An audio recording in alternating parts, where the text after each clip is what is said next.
اعوذ باللہ من الشیطان الرجیم بسم اللہ الرحمن الرحیم مثلہم۔ اب یہاں دو تمثیلیں آ رہی ہیں بڑی پیاری۔ پہلی تمثیل ہے کفار کے بارے میں، دوسری تمثیل ہے یہ بین والے لوگوں کے بارے میں۔ پہلوں کے لیے کیا تمثیل ہے؟ مثلہم کمثل الذی استوقد نارا، ان کی مثال اس شخص کی سی ہے جس نے آگ روشن کی۔ ایک نقشہ کھینچا جا رہا ہے، اندھیری شب ہے جدا اپنے قافلے سے ہے تو، تیرے لیے ہے میرا شعلہ نوا قندیل۔ اندھیری شب ہے، قافلہ بھٹک رہا ہے، کچھ لوگ بڑی ہمت کرتے ہیں، اندھیرے میں بھی ادھر ادھر سے لکڑیاں جمع کرتے ہیں اور آگ روشن کر دیتے ہیں۔ لیکن عین اس وقت جب آگ روشن ہوتی ہے کچھ لوگوں کی بینائی سلب ہو جاتی ہے۔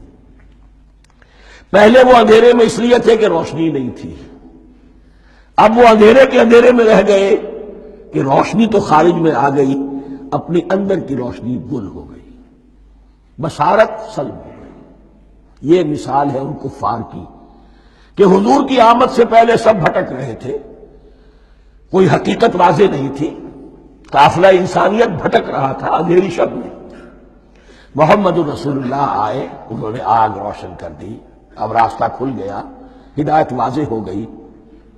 لیکن کچھ ضد یا تعصب یا تکبر یا حسد کی بنیاد پر کچھ لوگوں کی اندر کی بینائی زائل ہو گئی، تو وہ تو ویسے کے ویسے بھٹک رہے ہیں جیسے پہلے اندھیرے میں تھے، ویسے ہی اب اندھیرے میں ہیں۔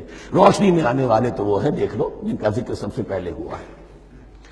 مثلہم کمثل الذی استوقد نارا، اس شخص کی سی ہے کہ جس نے آگ روشن کی۔ فلما اضاءت ما حولہ، جب اس آگ نے اپنے ماحول کو، گردا گرد کو روشن کر دیا، ذہب اللہ بنورہم، اللہ ان کی نور بصارت کو لے گیا، سلب کر لیا اللہ نے۔ وترکہم فی ظلمات لا یبصرون، اور چھوڑ دیا انہیں ان اندھیروں کے اندر کہ وہ کچھ نہیں دیکھتے۔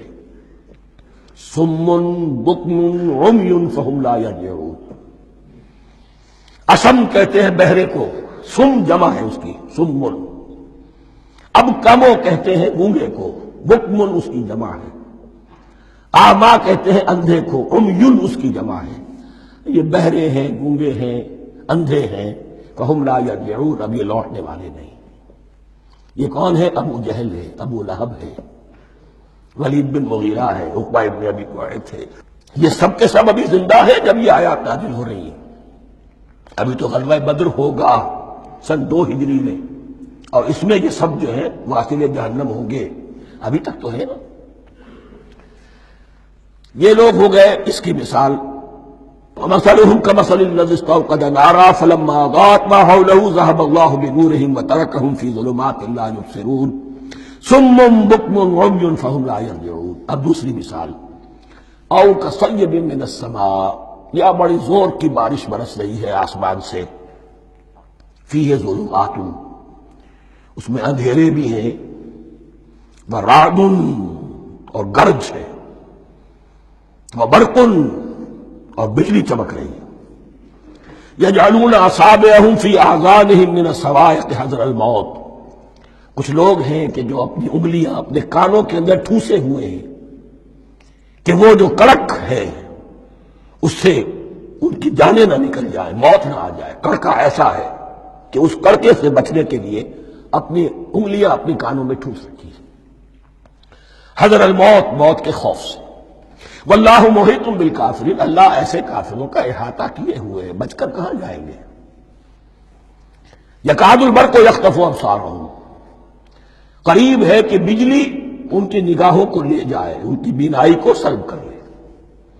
کلما اضاء لہم، لیکن ہوتا کیا ہے، جب ذرا روشنی ہوئی تو چل لیے، مشوا فیہ، بجلی چمکی، کچھ نظر آ گیا دائیں بائیں تو کچھ تھوڑا سا چل لیے۔ وَإِذَا أَظْلَمَ عَلَيْهِمْ، اور جب تاریکی ان پر طاری ہو گئی، قاموا، کھڑے کے کھڑے رہ گئے۔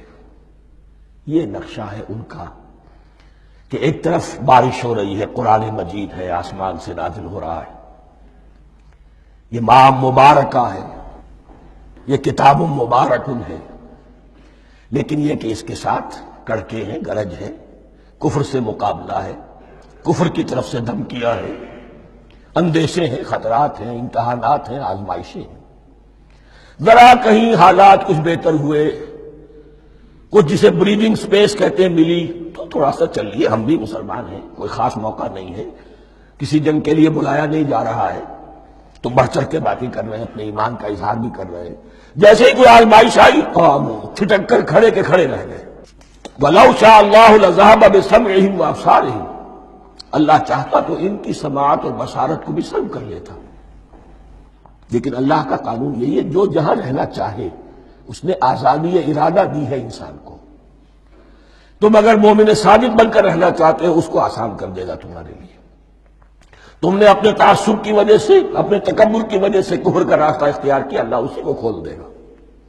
تم بیچ میں لٹکنا چاہتے ہو، لٹکتے رہو، اللہ تعالیٰ جو ہے جبرن کسی کو نہ حق پہ لائے گا، نہ جبرن کسی کو باطل پر لے کر جائے گا، اس لیے کہ جبر اگر ہو تو پھر امتحان کا معاملہ ختم، پھر جزا و سزا بیکار ہے، غیر منطقی ہے، غیر معقول ہے۔ ان اللہ علی کل شیء قدیر، یقیناً اللہ تعالیٰ ہر چیز پر قادر ہے۔ یہ دو رکوع اس اعتبار سے کہ انسانی شخصیتوں کا سمجھنا، اور جیسا کہ میں نے عرض کیا، تعویل عام ذہن میں رکھیے، جب بھی کبھی کوئی دعوت حق اٹھے گی، اگر وہ واقعتاً کل کے کل حق کی دعوت ہے اور اس میں انقلابی رنگ ہے کہ باطل سے پنجہ آزمائی کرنی ہے، باطل کو نیچا دکھانا ہے، حق کا غلبہ کرنا ہے، تو یہ تین قسم کے افراد لازماً ہمیشہ وجود میں آ جائیں۔ ان کو پہچاننا، ان کے کردار کی جو اصل جو اس کے پیچھے پس منظر ہے، اس کو جاننا بہت ضروری ہے۔